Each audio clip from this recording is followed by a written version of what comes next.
Hey, Andrew, how are you doing? Can you hear me? Good, how are you? I'm doing well, thanks. Apologize, my video is a little off today. Andrew, I just was wondering, what is it about the pro game thus far that kind of has surprised you a little bit? In terms of, is it the speed? Is it the intensity? What do you think is the biggest, shocker to you? I would just say how developed everyone is at their positions in college. If you're fast, you're strong, kind of know your assignment. Usually do well, but at this level, there's so much technique that you have to learn.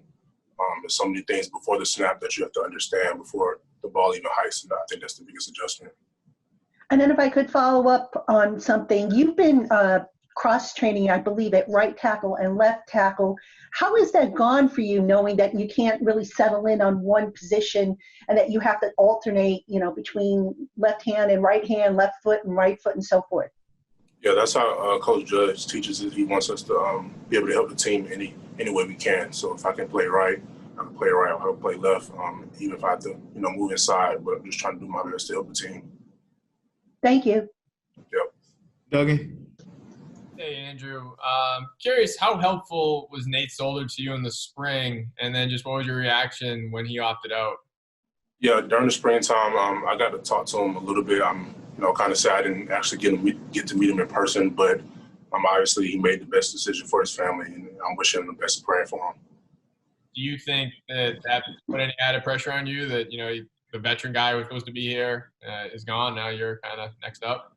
Not necessarily. I'm just working every day to get better. It's a lot of older guys like Cam Fleming, Kevin Zeitler, guys that I'm leaning on, just trying to, get better in my position. Thanks. Brock? Andrew, you've had a couple of practices in pads now. I was wondering just how you assess how it's gone so far, and particularly last night we saw some good and some bad from you. How did you assess last night's practice? A lot of work to do. There was some good, some bad, like you said. The biggest thing for me is just working the new technique that Coach Colombo is teaching, making sure I'm reading my keys right. But like I said, trying to get better each and every day. Did you think it was important to show people, if obviously that first one where you got knocked down a little bit, to bounce back from that and to show that you could come back from a play like that?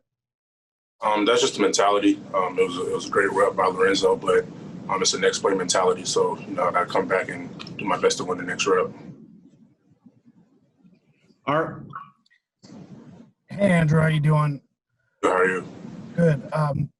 Coach Colombo talked last week with us about the relationship you guys are kind of building. I'm just curious, from your perspective, how much have you guys been able to bond in person? And when he's able to go out there and kind of show you exactly what he wants versus maybe tell you, does that have an impact and help you kind of accelerate getting to where he wants you to go? Yeah, it plays a big role. He can actually, like you said, show us exactly what he wants, what's the steps, what's the hand placement, and it relays the message a little bit better for us than just having somebody, just saying what they want, and then us building a relationship. We're starting to grow closer during this time. Over Zoom, it was a little hard to really build a relationship, but it's starting to get better now. Thanks, man. Yep. All right. We're going to take two more, Ed and then Ryan. Andrew, Coach Colombo had talked to us the other day, and he said that there are really, he said, few deficiencies in your game at this point. What really are the things that those deficiencies might be, and what really are you focused on at this point? Yeah, so for me, the biggest thing right now, especially in pass pro, is my hands. From college, I had a bad habit of having my hands outside my frame, so I'm working on keeping my hands inside, getting a good strike. And then in the run game, just making sure I keep my feet, keep a good base, because sometimes I get a little too excited trying to get into the block, just making sure I keep a good base each time. Thank you. Yep.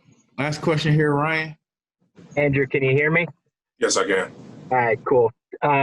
Veterans like to test the first-round picks a lot on and off the field. I'm curious if you see guys like Lorenzo, Marcus Golden gearing up a little for you to make the team better by giving you their absolute best effort as a first-round pick. And then off the field, too, I heard they tested out your singing voice. Tell me what that was like. Yeah, on the field, I don't think they necessarily gear up. I think every time the ball snaps, whoever's in front, they're going hard. That's the mentality that they have, and that's the same mentality we have on the offensive side of the ball, just trying to be, physical as we can each time. And then, we had a little rookie deal, and I had to sing a little bit. I think I held my own. What did you sing? I sang, what did I say? Oh, Ain't No Sunshine When She's Gone. That's what I sang.